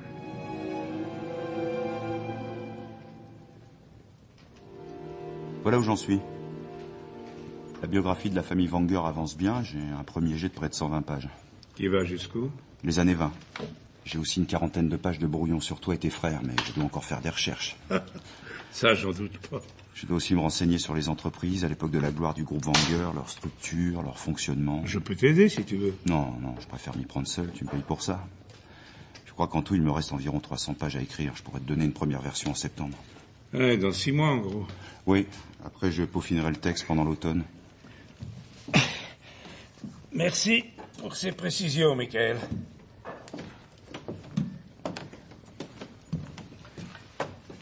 Mais tu ne me parles pas du reste. Oui, je sais. De ce côté-là, je n'avance pas d'un millimètre. J'ai beau lire tous les dossiers, réfléchir sur les détails, je n'en trouve pas un seul pour faire bouger les choses. Laisse-toi du temps. Du temps pourquoi? Je ne trouve rien qui n'ait déjà été exploité jusqu'à la moelle. Je comprends ce que tu ressens. Moi aussi, j'ai réfléchi sur cette histoire, à m'en rendre malade. Et en même temps, je suis sûr que nous avons dû louper quelque chose. Aucun crime n'est aussi parfait que ça. Mais on n'est même pas sûr qu'il y ait eu vraiment un crime. Continue, Michael. Va jusqu'au bout. Ça ne sert à rien. Peut-être. Mais n'abandonne pas.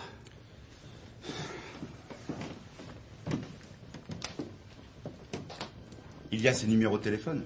Oui. Ils signifient forcément quelque chose. Ils ont été notés sciemment. C'est ce que je pense aussi. Mais nous ne savons pas les interpréter. Ou alors, nous les interprétons mal. Ce ne sont pas des numéros de téléphone. Ils veulent dire autre chose. Peut-être. Michael, si tu crois à cette piste, ne la lâche pas. Fonce, mon Dieu.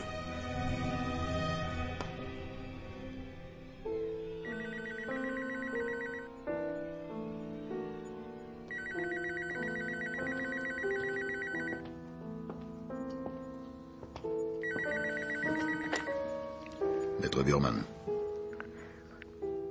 C'est Lisbeth Salander. Tiens, Lisbeth, que s'est-il passé? Tu n'es pas venue à notre dernier rendez-vous. J'avais du travail. Mais bien sûr.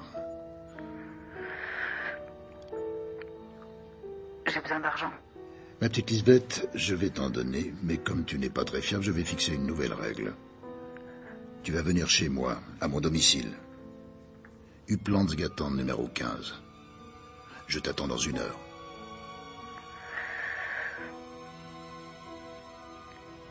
C'est d'accord.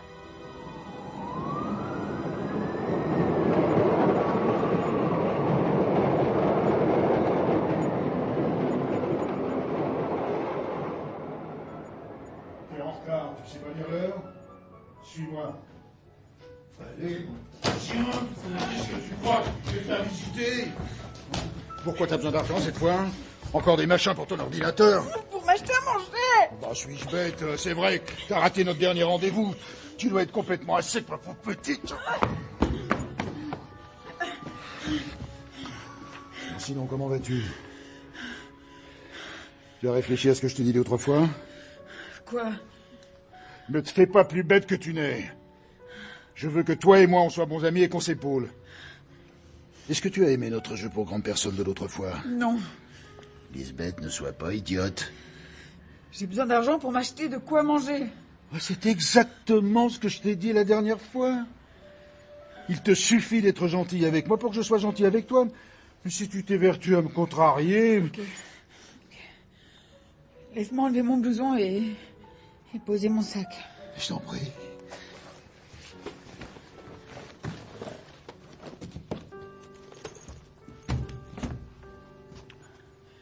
Je veux pas être obligée de te faire une pipe chaque fois que j'ai besoin d'argent. Mais qui te parle d'une pipe? Tu m'as vexé. Mais qu'est-ce que tu crois? Je suis civilisé. Je sers jamais le même plat 2 fois de suite.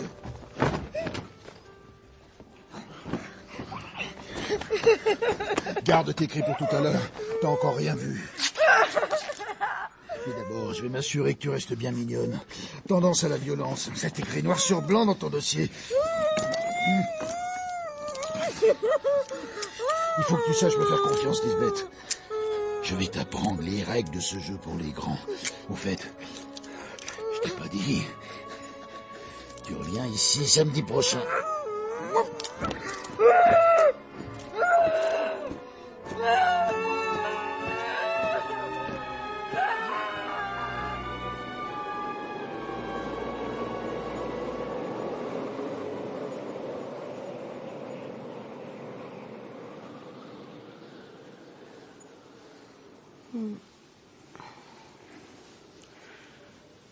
Je ne veux pas m'attacher à toi.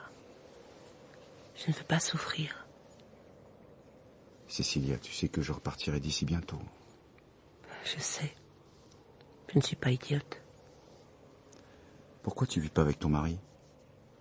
Tu veux vraiment le savoir? Enfin, sauf si tu n'as pas envie d'en parler. Après mes études, je suis venue habiter ici et j'ai commencé à travailler comme professeur. C'est là que j'ai rencontré Jerry. Il bossait dans le groupe Wenger. Au début, tout allait bien. Et puis, il a commencé à me battre. Pas grand-chose, mais tout le temps. Pendant des années, je lui ai trouvé des circonstances atténuantes. Il a frappé une fois de trop. Comment ça? Un jour, j'ai rendu les coups. Il est devenu furieux. Il a perdu tout contrôle. Il m'a frappé dans le dos à coups de ciseaux. Oh mon Dieu. J'ai dû être hospitalisé 2 jours. 12 points de suture. Henrik est venu me chercher et m'a ramené chez lui. Après, il s'est chargé de faire licencier Jerry. Je ne lui ai plus jamais adressé la parole. Tu n'as pas voulu divorcer? À quoi bon? De toute façon, je ne veux pas me remarier. Tu comprends pourquoi j'ai peur de souffrir? Je comprends, oui. Et puis, il y a eu mon père. 3 mois après cette histoire, mon frère Birger et moi l'avons accompagné à une chasse aux lièvres, au nord d'Edelstadt. Au début, Harald était presque aimable. Mais soudain, en pleine forêt, il s'est mis à m'insulter.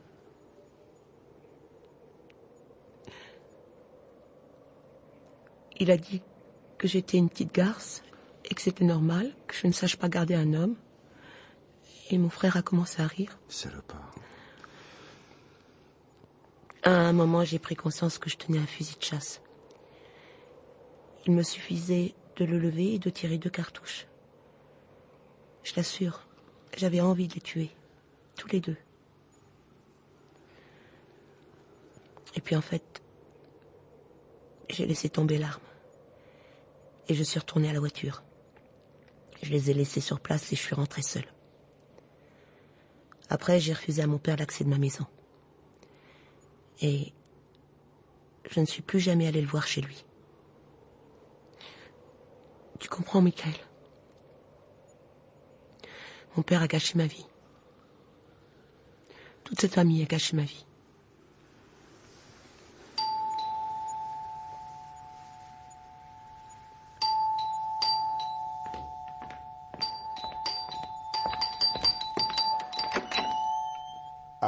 Comment vas-tu aujourd'hui, ma chère Lisbeth? Cette fois, tu es à l'heure, je te félicite.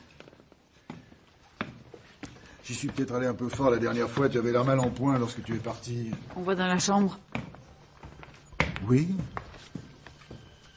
Je vois que t'as déjà préparé les menottes. Oui, mais qu'est-ce que tu fais?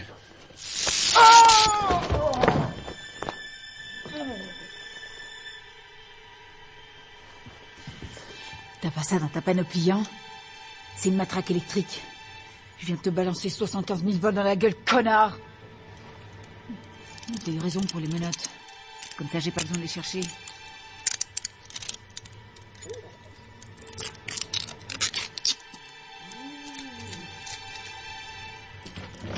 Qu'est-ce que t'as là-dedans?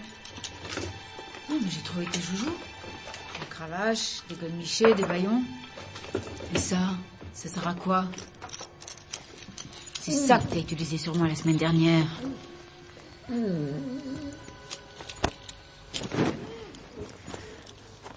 Alors comme ça, t'es un sadique. Attends, je vais te montrer ce que ça fait.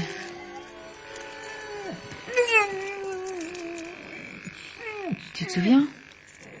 Arrête de chouiner. Si tu fais des histoires, je serai obligée de te punir. Est-ce que j'ai tout mentir? Attention. N'essaye pas de parler, il suffit que tu hoches la tête. T'entends ce que je te dis? Bien. Tu le reconnais? C'est le sac à dos que j'avais la semaine dernière. Je l'ai emprunté à Milton Security. Tu sais? La boîte où je prépare le café. Ça, c'est une caméra digitale. Tu te souviens peut-être que j'ai posé le sac à dos ici sur la table, avant que tu ne commences tes saloperies. J'ai bien vérifié que l'objectif était dirigé vers le lit.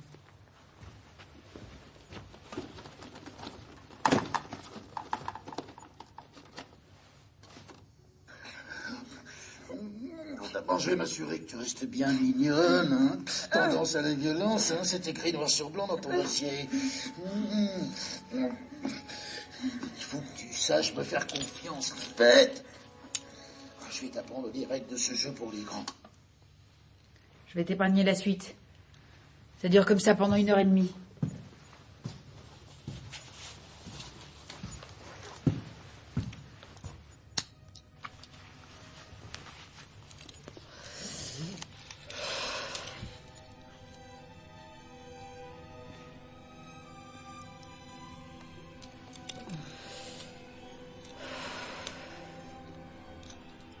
J'ai commis une erreur l'autre jour.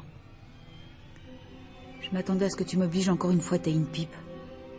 Ce qui est absolument dégueulasse. Et qui ne dépasse pas outre mesure mes compétences. Je m'étais dit aussi que j'allais obtenir des preuves nickel. Pour prouver que tu es un immonde salopard pervers. Je t'avais sous-estimé. J'avais pas compris à quel point t'es une pourriture de chez pourriture.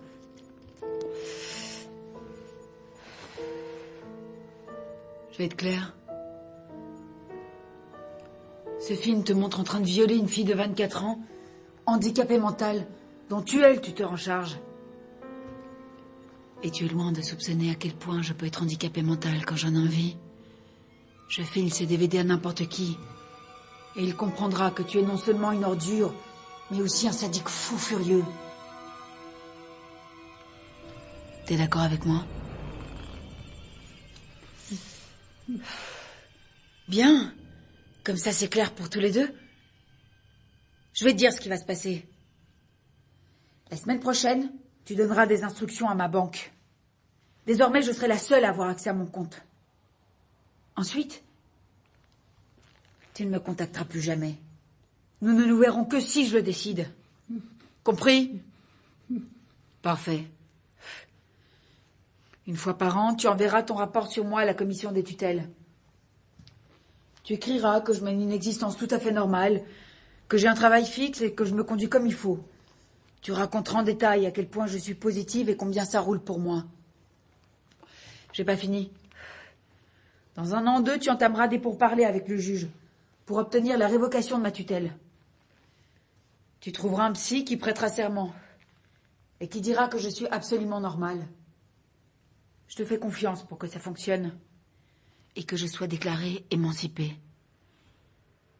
Parce que si tu échoues, je balance ce petit film à tout le monde.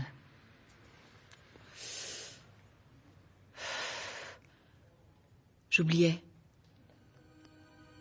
Tu me donneras des doubles de tes clés. Pour ici et pour ton bureau. J'aurai désormais le contrôle sur ta vie. Je te surveillerai. Si jamais je te trouve avec une femme. Au fait, s'il m'arrivait de mourir, si j'avais un accident ou je ne sais quoi, des copies de ce film seraient postées à l'adresse des journaux. Je vais te faire un mémo pour que tu n'oublies rien.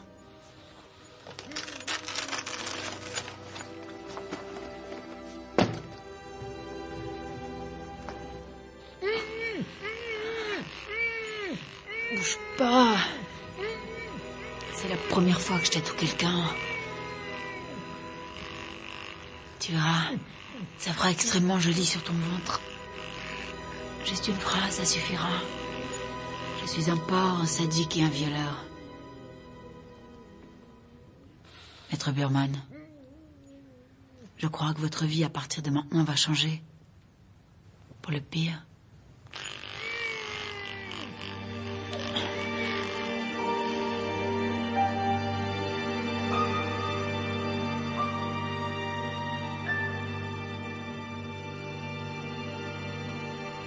C'était Millennium 1, Les hommes qui n'aimaient pas les femmes, de Stieg Larsson, traduit par Lena Grumbach et Marc de Gouvenin. Adaptation et dialogue Sophie Boquillon, musique composée et dirigée par Krishna Levy. 4e épisode. Avec Christophe Raymond, Michael Blomqvist, Anne Kodja, Lisbeth Salander, Emmanuel Granger, Cecilia Wenger, Michel Baumann, Henrik Wenger, Alain Rimou, Maître Burman. Et les voix de Maxime Dambrun et Netta Lando. Bruitage, Patrick Martinache, avec la participation de Jean-François Bernard Sugy. Équipe de réalisation, Sébastien Labarre, Julien Douminc, Marie Placet, François Christophe. Millennium est édité par Actes Sud dans la collection Actes Noirs.